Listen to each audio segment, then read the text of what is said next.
right, we start in 1 minute. We allow everyone to come in. 47, 48, 50, okay. We'll just wait some more time.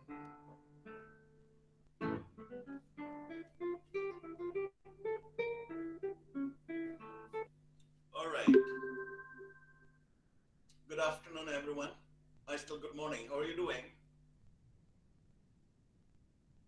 We're doing well. How are you, doctor? Good. You can hear me very well?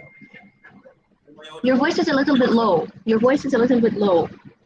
A little bit low, right? Yeah. Okay. I'm very sorry. I'm just adjusting my new. This is better now? Yeah, just come closer Hello. to it. Yes. Yeah, okay. Okay. So, all right.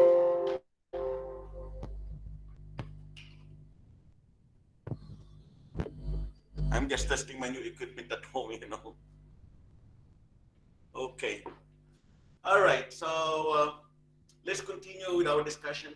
By the way, I would like to remind you that you are going to have your press quiz this coming Sunday, right? I believe it will be 9 o'clock. So that will be 15 minutes. I will allow you to study before that. Then maybe we are going to take up after 9 o'clock or 9:15 your class. We'll continue with your class at 9:15. All right.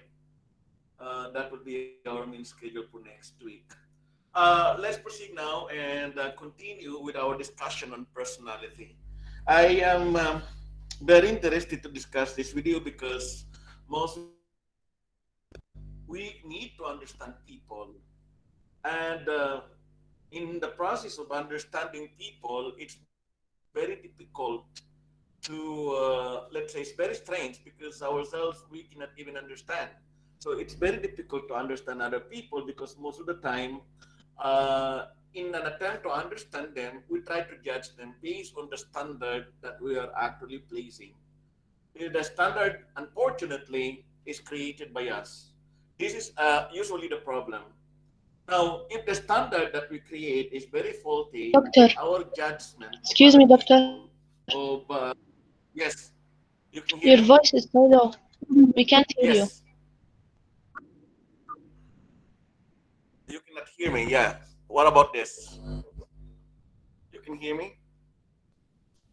Now better, doctor. What about now? Better, right? Okay.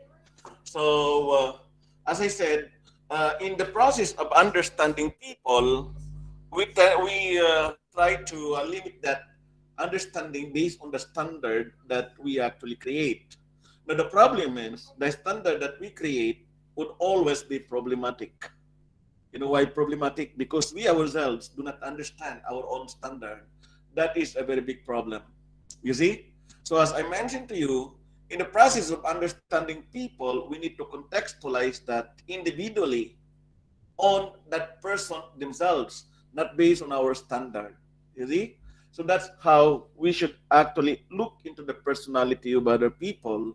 We do not expect that other people would come to us or would jive with the personality that we have.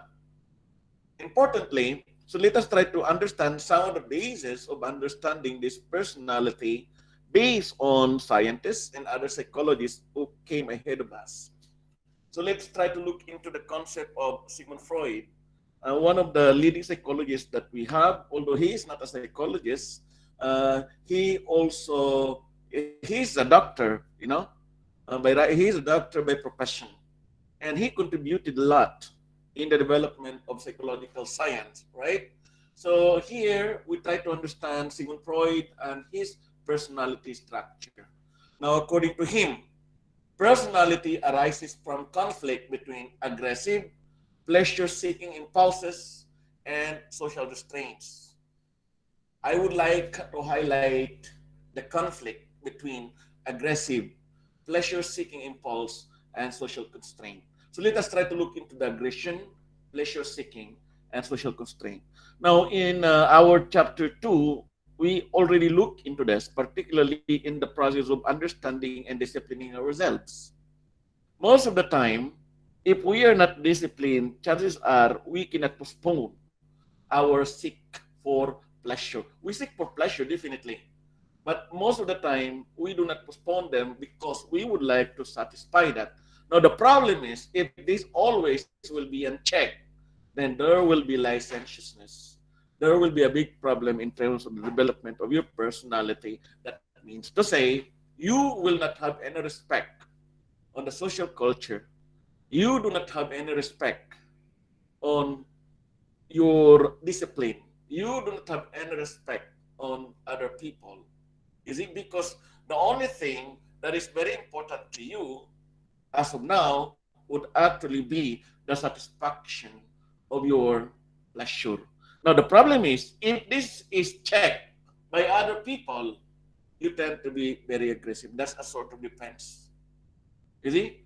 Now, this will always be rooted into your id. That's one structure of personality that guides our behavior every day. You see, id. What is actually the meaning of id? This is the animal within us. You know the meaning of animals? Animals do not think. Animals do not have conscience. Animals just do what they want, what they wish, what they think they can do. They will not actually reason out. If they see food somewhere else and they are hungry, they just eat food. They just eat that food. They just do things accordingly without considering any other people, without considering what would bring to other people, just to satisfy their pleasure-seeking impulses. This is our id. Usually, this is the way that's actually guiding us, right?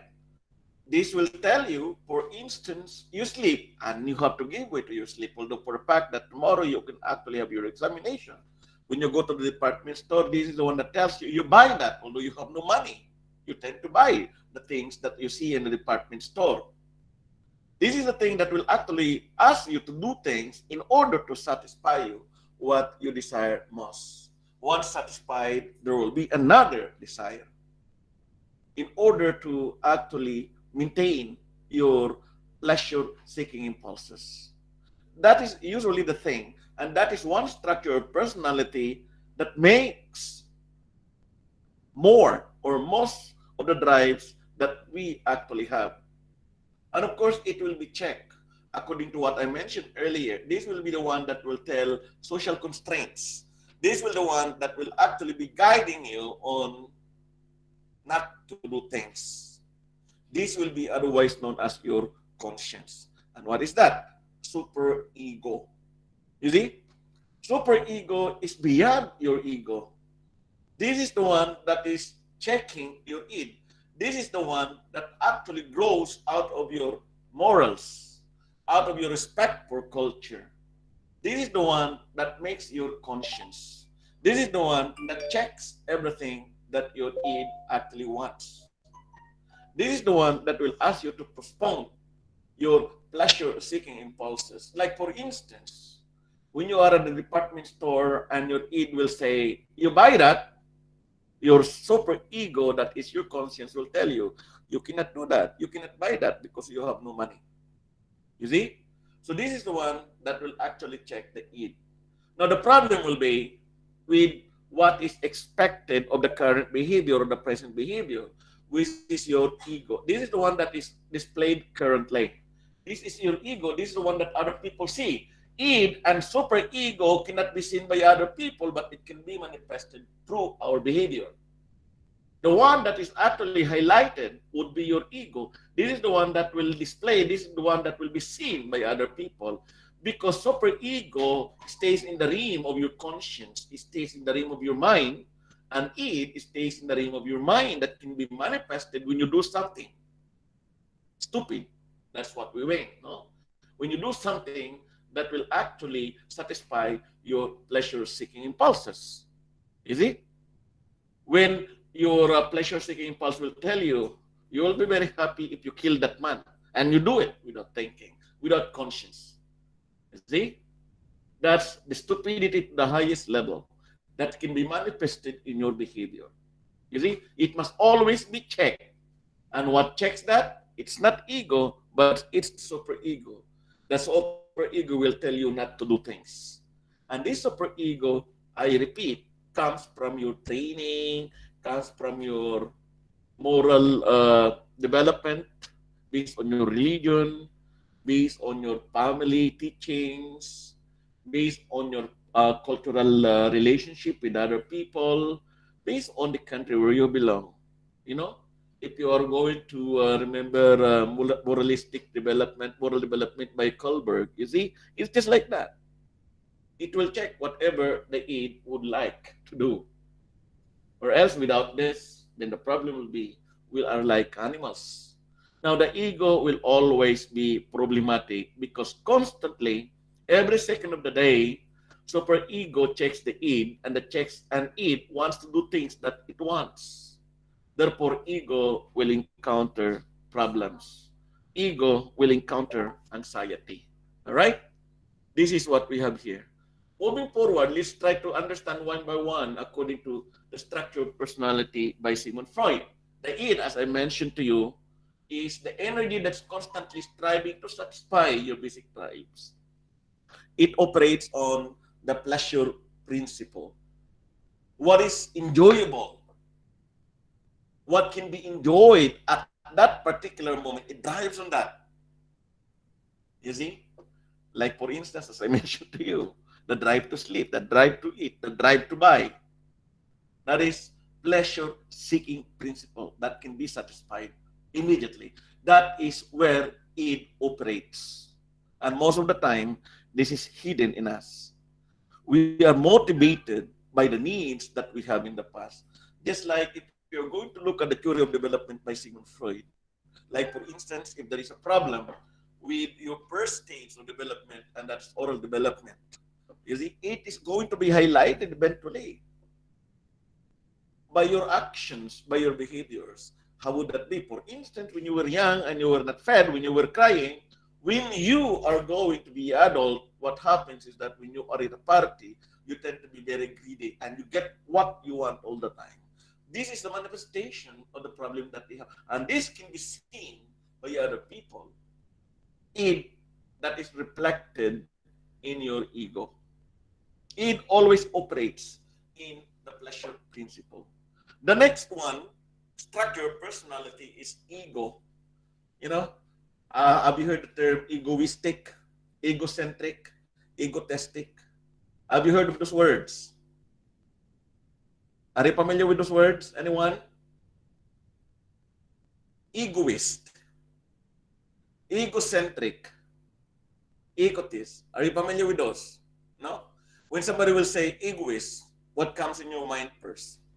Huh? Anyone? This is always operating on I, reality principle. I want it, I have this, I am. You see?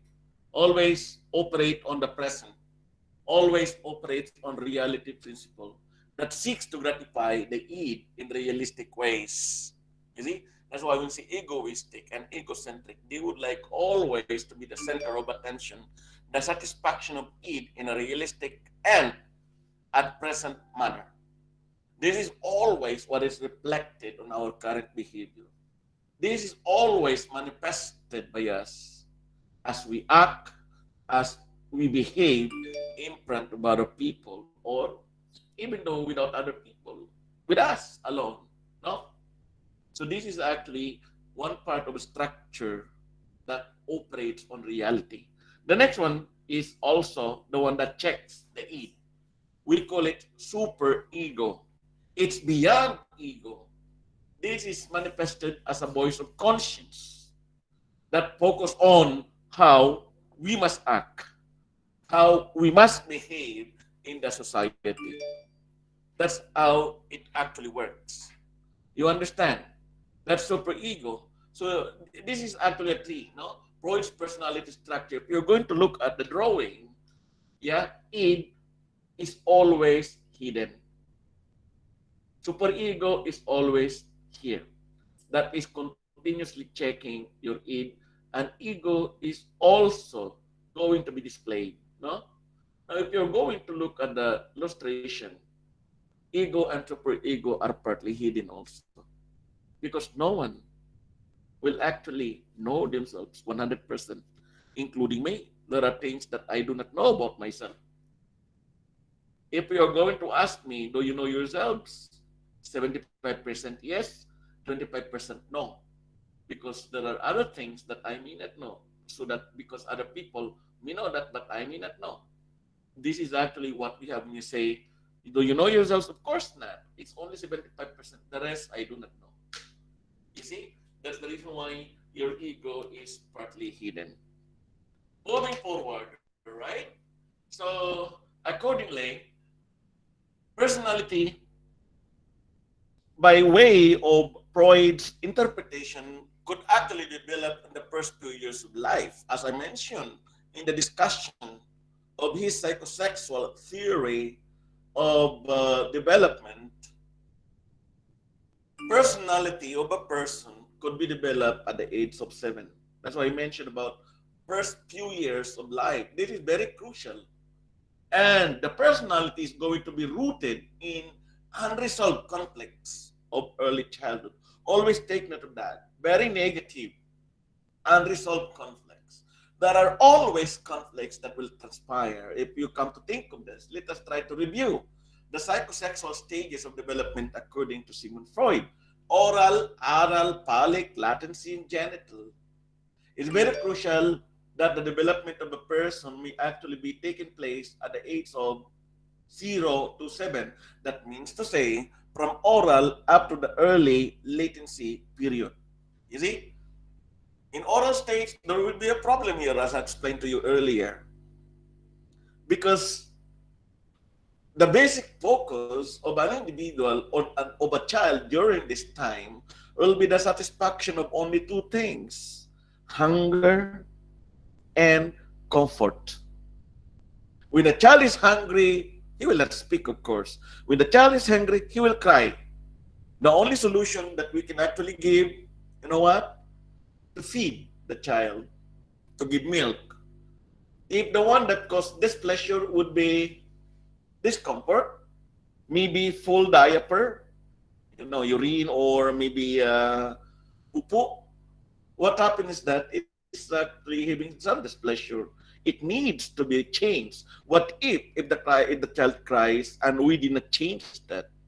There will be an unresolved conflict. You see, the satisfaction of the oral stage will always be in question. What happens is that there will be some conflict, there will be fixation, and fixation can dictate the personality of an individual in the near future. This is actually very problem, as I mentioned. Most of the conflict will take place on the first 3 and on the early 4th stages of development. Do you understand? Can you hear me? Can you follow me? Class? I need Yes, answer. doctor. Yes, we can. All right. So my voice is clear now? Yes, it is Good. clear. All right, very good. Now, you can interrupt me anytime you want, okay? As long as you can share something or you may ask questions, you will clarify things because I really would like you to help this, to help with this topic. This is a very important topic, no? This is the core of what we're trying to learn in psychology, particularly our relationship with ourselves and our relationship with other people. Understanding ourselves and understanding people will be the key, particularly if we're going to deliver nursing care. Therefore, we are going to remove our biases. We need to understand people as they are, not people according to what they want them to be. There is a big difference between the two. People as they are and people as we want them to be. All right? Moving forward. So, as I mentioned earlier, the ego is always in constant conflict. Why? Because id and superego are always in battling moods, no? They're always in conflict every day, every single day, every single second. Id and superego are always checking one another. No, the one that checks is of course superego, and id is always the one that would find opening So that this must always be satisfied.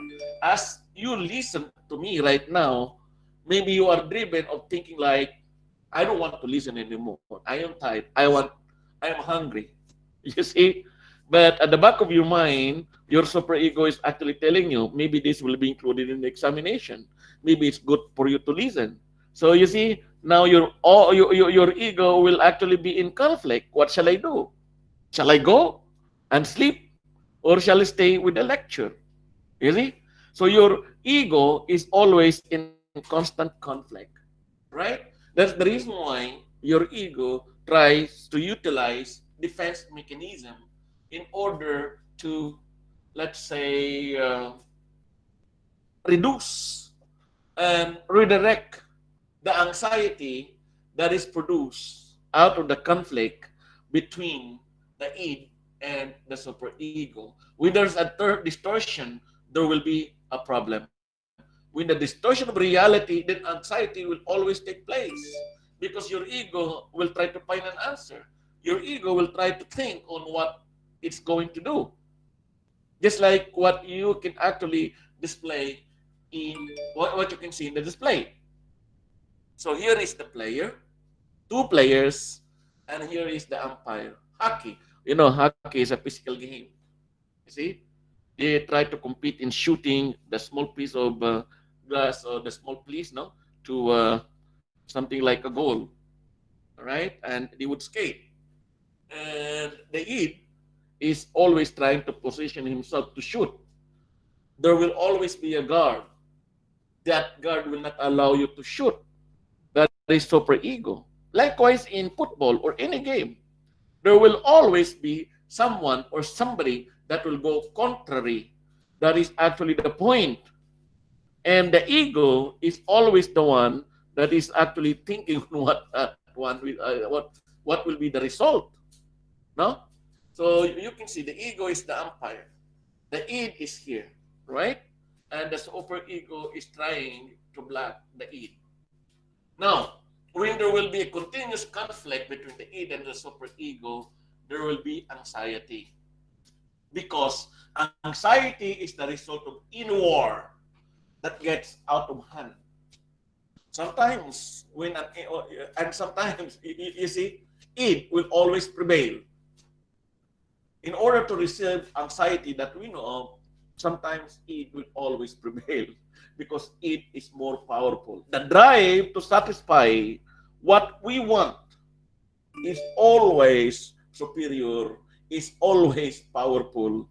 You see, I believe anxiety, you do not want it. No, this is the most negative experience that you do not want. You would like immediately to resolve it because it's always unpleasant. Like for instance, I'm going to tell you right now. Aya, you're called by the dean. You need to see the dean tomorrow. You see, you do not know why is it the dean is calling you. There is already an anxiety. Either you want to see the dean immediately because you would like to satisfy your curiosity. Why is it that you have been called? You see? But of course, the meeting will be tomorrow. In between, there will be prolonged anxiety. Today and tomorrow, there will be a prolonging of pain. There will be a prolonging of anxiety. So the superego is trying to check your id. Your id will say, you did something wrong. Your superego says, no, you do not do something. You did not do something wrong. Then your ego is always in anxiety. What did I do wrong? You see? Question like that. The id says, you did something wrong. That's the reason why the dean calls you. Superego says, no, you did not do anything wrong. You see? It is more powerful. The ego drives you, is driven crazy, you know? Because the ego is suffering an anxiety. Maybe during the time, the anxiety may be severe, moderate to severe. And moderate to severe anxiety would always be unpleasant, and you do not want that, isn't it? Have you experienced that? Yes, a lot in school. A lot.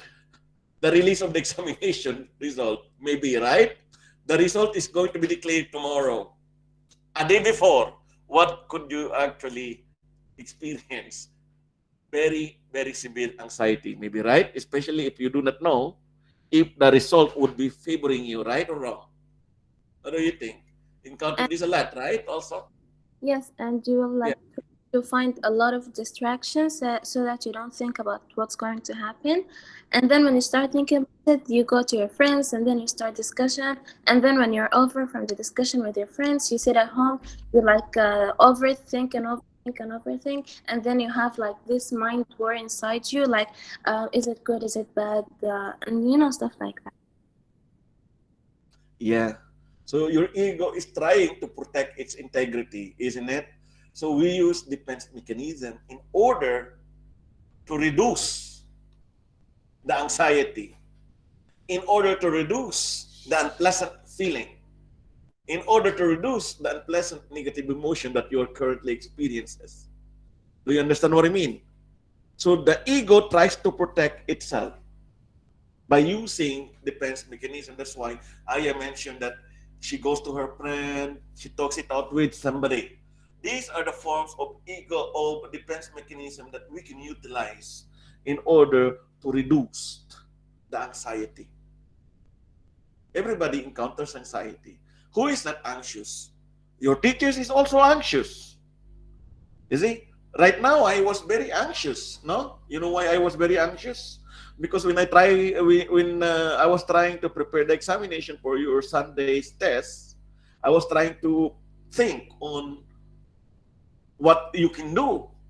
You see, I'm always thinking about that. And of course, can I finish today? Eventually, I was able to finish. No, so that question actually drives me that early this morning. And of course, that thing asked me to act immediately in order to reduce the anxiety. So I was able to finish it, and the anxiety is gone. You see, as much as everyone, always, all of us are thinking about so many things every day. We are always acting on the whims of the id. And sometimes our actions will always be in contrast with the id. That's the reason why we are anxious. So the ego tries to protect itself. See, that's the reason why sometimes if you see someone agitated, maybe he's trying to protect his integrity. Maybe he's trying to think something else. Maybe his mind is out of nowhere, is out there. Maybe he's trying to solve the problem that he has. That's the reason why we have to understand first what that person is actually having before we can get mad with them.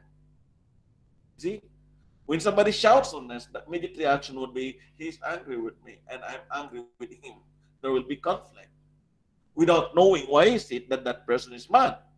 Maybe that person is mad not just because of you, mad because he's worried about something else.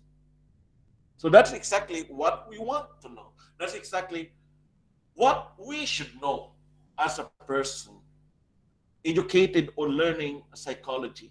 You see, we have to understand everything. You see, defense mechanism reduces and redirects the anxiety that is experienced by the ego by way of distorting reality. Okay? That's how important defense mechanism is. It is coined by Sigmund Freud. No? Anxiety also is coined by Sigmund Freud. Moving forward, these are some of the defense mechanisms that we are employing every day. No? So, acting out, for instance, is one way of the coping mechanisms or defense mechanisms that we are actually using. No, it's not coping, but at least it's one way of reducing that anxiety that we may have. Right? It's giving in to the pressure to misbehave. You see, that's acting out. People actually think that you're bad. You're bad. You actually do. Might as well do it. Might as well be bad. This is not coping. No, that's acting out. People are expecting you to act like this and do it. So you give you are giving way to pressure. You see, aim inhibition is another way. No, aim inhibition is a kind of defense mechanisms that limits what we think about. It's lowering sights to what seems more achievable. Like for instance, at the start of your class, at the start of the semester, you would like to become an A plus student. You see, everybody does, isn't it? Every student at the start of semester would like to be the best student that they could think to be. You know, you see, and they would always be thinking, I would like to get a perfect score. I would like to become an A plus student. I would like to be the best student that I could be. But after the first quiz, the result of your first quiz would be, let's say, a disaster. Let's say out of 10, you got 5 or you got 4. So if you're going to look at the reality, you cannot become an A plus student anymore, unless you're going to do better the next examination. You see? But somewhat, your thinking about getting A plus will be ruined. Of course, if you are going to think about that, you are ruined also. But your ego will try to defend itself and say, okay, never mind. You may not be an A plus student. Maybe you're bruised that into C, at least you will pass. So you try to lower down your expectation. You try to expect yourself at least to pass, but not to get an A plus. That's aim inhibition. Another very basic example that I keep on giving to my students is this. At the beginning, after high school, students would think of something else. Like, for instance, I would like to become a doctor. You see, you tell to your parents that you would like to become a doctor, but your parents will tell you, I'm very sorry, son, I'm very sorry, child. I cannot allow you to go to the medical school because we do not have money to support your education. It's very expensive. And of course, you will be disappointed, isn't it? But eventually, you will tell, maybe if I cannot go to medical school, I can go to nursing school. It's less expensive. They are related, but at least it's less expensive. These are all in the field of medicine also. See? Instead of thinking for yourselves to become a doctor, right now you're thinking to become a nurse. Is a little bit lowering your expectations where it seems that it's achievable. How can you go to a medical school if your parents cannot afford? They can only afford you to be in the college of nursing. So you lower down your sights. You lower down your expectation. Maybe you're thinking about when you have your first job, you're thinking about getting a new car. You see, I would like to buy a BMW, a Mercedes, or a Lexus. But when you look at your standing, when you are going to look at your financial status, it will never become a reality because you have to pay your rent, you have to help your brothers or sisters, you have to help your family. So what you will do is maybe I'm going to lower down my expectation. Instead of buying a new car, maybe I'm going to buy a second-hand car where it's much cheaper. That is the meaning of aim inhibition, lowering down, lowering sights to what seems more achievable. That is what is expected here. Okay? You get the point. Yes, The doctor. next defense mechanism is attack. No? Trying to beat down that which is actually threatening you. You know, that's actually going to war sometimes, no? Maybe you are actually, I'll give you some, I'll give you some examples here. This is always happening. Shall I go? Shall I not go? See? You need to see a professor in the university, right? I would like to see this professor because I have some questions. Okay? Then when you are at the door, you think that maybe I will not go. I will not see this professor because I'm afraid or maybe I'm ashamed. You see? Something like, no, your id will say, do not go to that professor. That professor is terrible. That professor is always mad. That professor will not talk to you. You see, the superego will say, no, don't worry. Your professor will actually help you. Your professor will always think about your good things about you. See, now your ego is always confused. What to do? Shall I go or shall I not go? So there is already anxiety there. You go or not go. Anxiety is created just because of that situation. Now the ego is threatened. The ego will do something. The first thing that the ego will say, go, attack.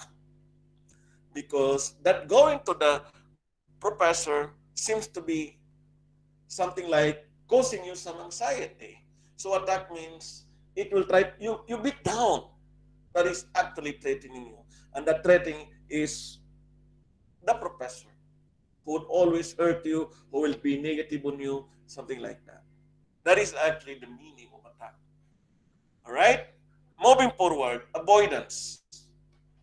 Yeah, this is always the thing that we are using, no? Mentally or physically avoiding something that causes distress. You are trying to run away, physically or ideally or mentally. I'll give you some physical example. Again, I like this example, no? Professor. You hate a professor that you do not want, a professor that you do not get along. Maybe you are actually walking at the hall of the university. Yeah, that professor is walking opposite the direction that you are actually going to. Yeah, and when you walk at the hall, chances are you will meet that professor somewhere at the middle, maybe. No, at the middle of the hall. So what do? What shall I do? Shall I go ahead or shall I run away? Yeah. So eventually, you will decide, maybe instead of moving ahead, I will just go right turn. I will just go left turn. You see? That's one way of avoiding, right? Mentally avoiding is you do not think about it. Tomorrow there will be a quiz. And you're not ready. You are unprepared. So what do you see is, what do you do is that you do not want to think about it. A lot of people are doing that, no? Do not think about it. You do not want to think about it. Forget it. That is actually avoidance. Sometimes it helps you, sometimes it will not. Not all defense mechanisms do have positive outcome. I'm telling you. Sometimes do have negative outcome. That's the reason why you try to choose the type of defense mechanisms that you will be using. There must always be something that will help you ease the anxiety, the discomfort of the anxiety that you would actually feel. Or else, if you run out of these defense mechanisms, then see you at the mental hospital, you know? If you're going to be looking at the mental hospital, all the patients there, they run out, basically, of defense mechanism because their anxiety prevailed. Their anxiety overcame them to the extent that they develop mental disorders. Yeah? If the anxiety is unchecked, there will be anxiety disorder. Particularly if that anxiety is causing you discomfort every day, at least for a long time, and the level of anxiety is very severe, there will be severe anxiety, and you cannot actually be functional anymore if anxiety takes over you. Sometimes your thinking is also going to be flawed, so you're going to develop schizophrenia, and that is a mental disorder, you see, that requires treatment. So defense mechanism is one way in order to treat people. This is one of the secrets that we have in psychology and in psychiatry. One way of developing and helping people is actually trying to restore defense mechanism immediately. Whether you like it or not, you are bombarded by anxiety-provoking incident every day. You are having some discomfort every day, and you need to overcome this anxiety no matter what. Not necessarily eliminating them because eliminating is impossible. You reduce the anxiety, the negative experience that you may actually have. The next defense mechanisms that you could actually experience would be compartmentalization. Sometimes you actually do this. And what is this? You separate the conflicting thoughts into separated compartments. You are going to treat every conflicting thoughts one at a time. Just like solving your problem one at a time. I'm going to deal with this later, you see? And this will be good in a way. You are not totally escaping from the conflicting thoughts, but you are trying to place the conflicting thoughts in the right perspective.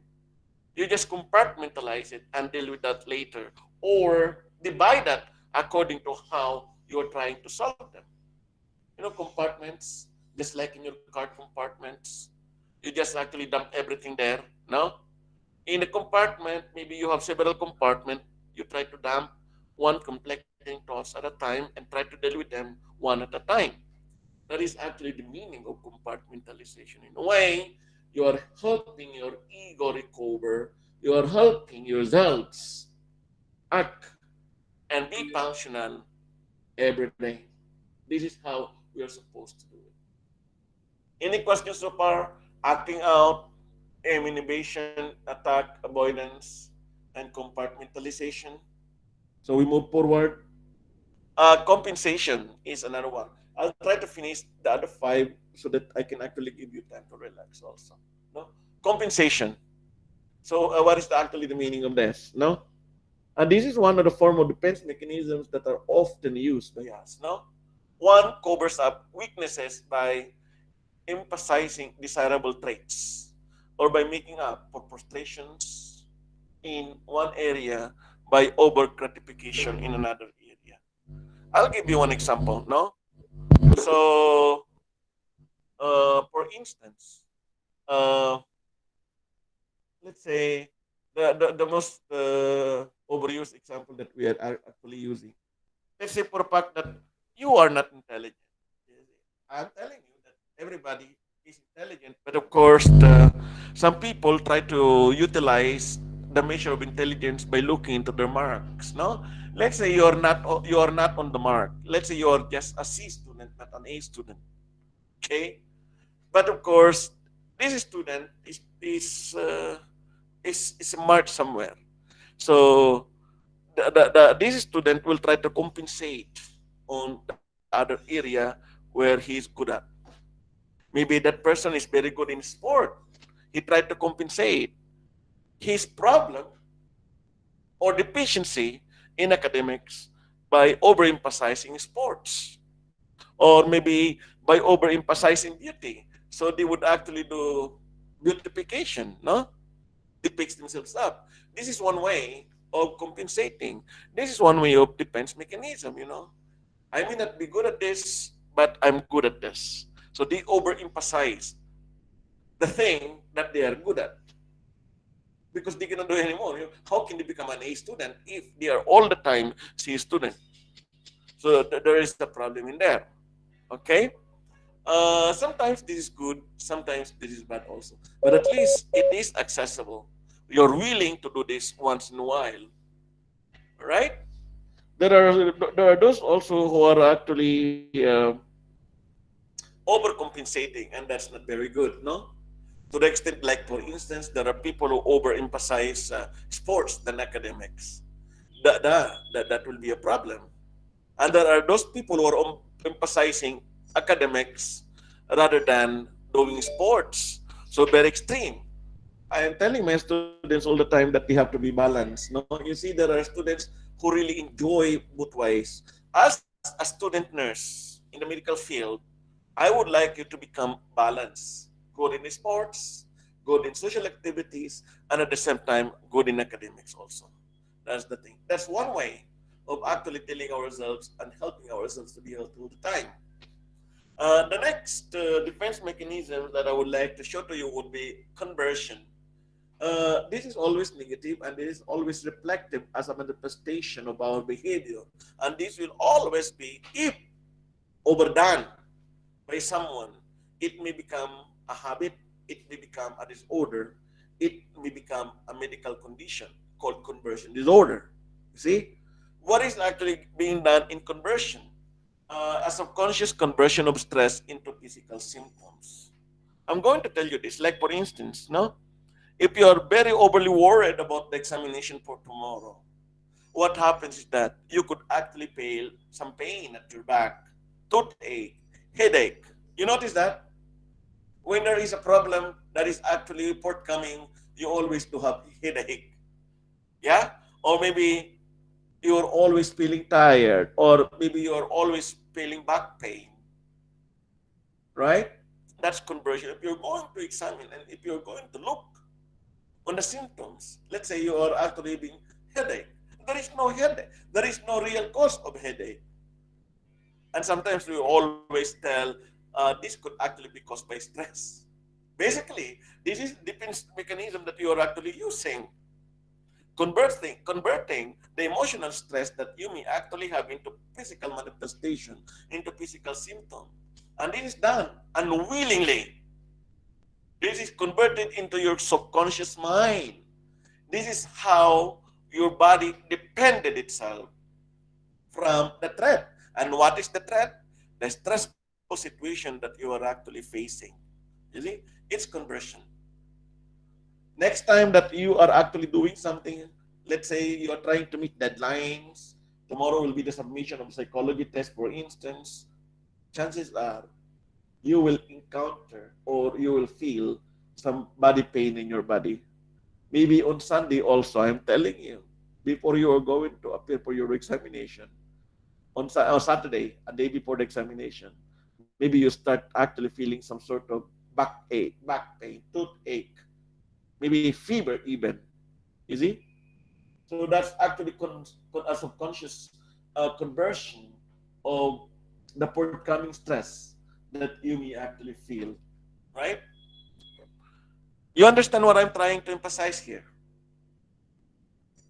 This is also good in a way because it relieves your anxiety. It relieves your the ego from these negative emotions that they would actually feel. If this is overdone, this becomes bad. If this will be a habit, then there will be a problem. Yeah? You follow? Yes, doctor. Class? Very good, no? So far so good, no? Next is denial of reality. Okay? In denial of reality, what do we have here? Your body or your ego protects itself from unpleasant reality by refusing to perceive it. You see? I'll give you one example.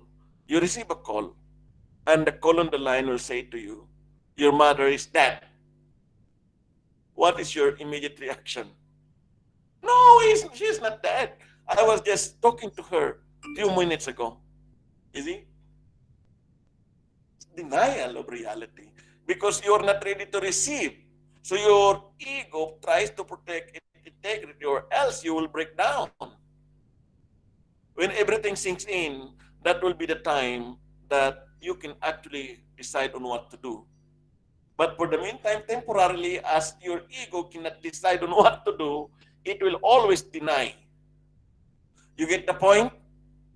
This is always how your ego reacts, particularly when your ego is not ready to receive the unpleasant reality. Always unpleasant reality. Ego operates on reality principle. That's the reason why your ego is always on the receiving end between the id and the superego.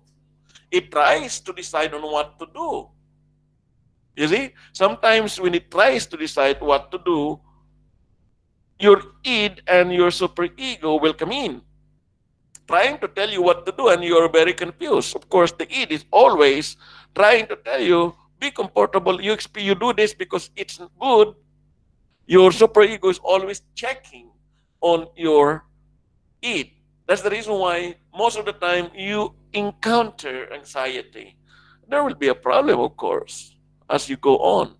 Wrong choice will actually give you more problem, will give you more anxiety because you intensify what your id dictates you to do. And your conscience, that is super ego, will always be defective or deficient. You see? and the id wins. There will be more problem because you give way just to satisfy the pleasure-seeking principle that your personality do actually have. The next one, this is healthy and unhealthy also. Displacement, really. Displacement is channeling the negative emotions from inside to outside to the most acceptable object or thing that you would like to do. Like for instance, I'm going to give you this, no? You quarrel with your friend. Yeah, for instance, you quarrel with your friend and you really would like to shout at your friend or you really would like to punch your friend. Sometimes they will say, okay, you're angry with your friend, punch. Or you shout on him. You shout at him or shout at her. That's exactly what the id wants you to do. The super ego will say, do not do that. Always smile because it will create more problem. You might give injury to your friend. Maybe you will lose your friend, so do not do that. But still, the anger is intensified. So the id is always that, no, you hate your friend. This is good for you. This is good to express your emotion. So the ego will actually think on what to do. And finally, the ego will eventually decide, I will not hate my friend, but I will throw something so that I am going to release the negative emotion that's in me. So you get a cup of you give an empty cup and you throw that cup on the wall.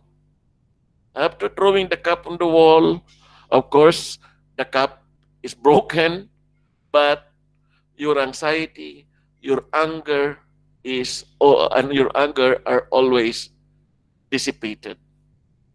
See, disappear all of a sudden. Or sometimes for the boys, sometimes it's negative, sometimes it happens to us. You're over angry with someone, maybe your teacher or somebody else. You get a chair and you throw the chair. No? Or maybe in high school, I have so many experience like this, no? High school students. When I was still working as school psychologist, uh, high school students, they hit someone. So they would actually go to the board and hit or punch the board. And of course, this is not good because other than destruction of the school property, they are also hurting themselves. This is displacement also. Okay? Displacement will become positive when it actually is going to relieve the tension that is happening or occurring inside you.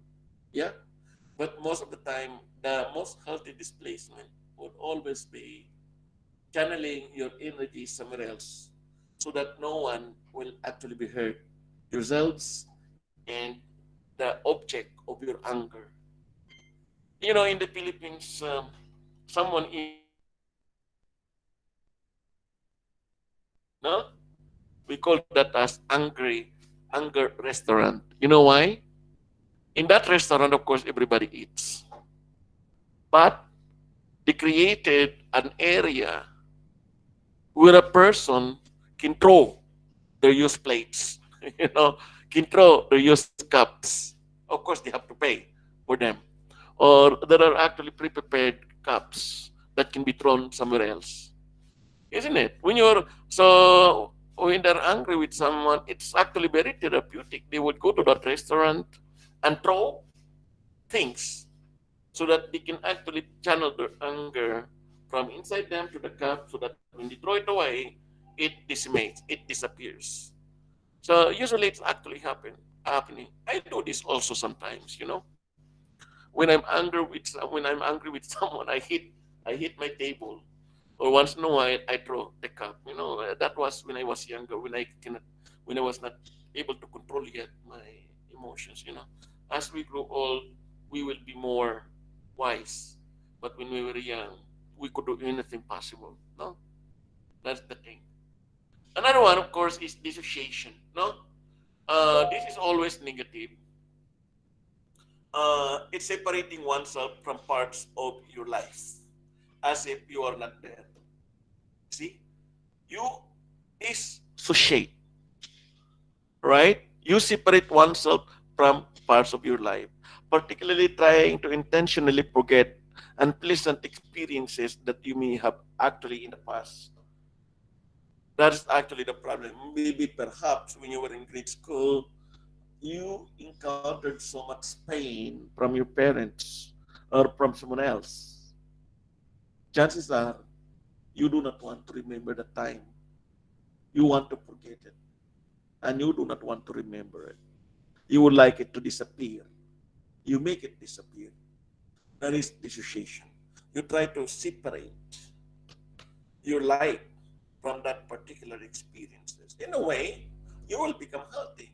Whether we like it or not, there are negative experiences that would actually haunt us every now and then. And we do not want to remember them, especially when these are source, when these are actually coming from unresolved conflict between other people and within us. So we would like to make it disappear. So we try to forget them. That's how we do it.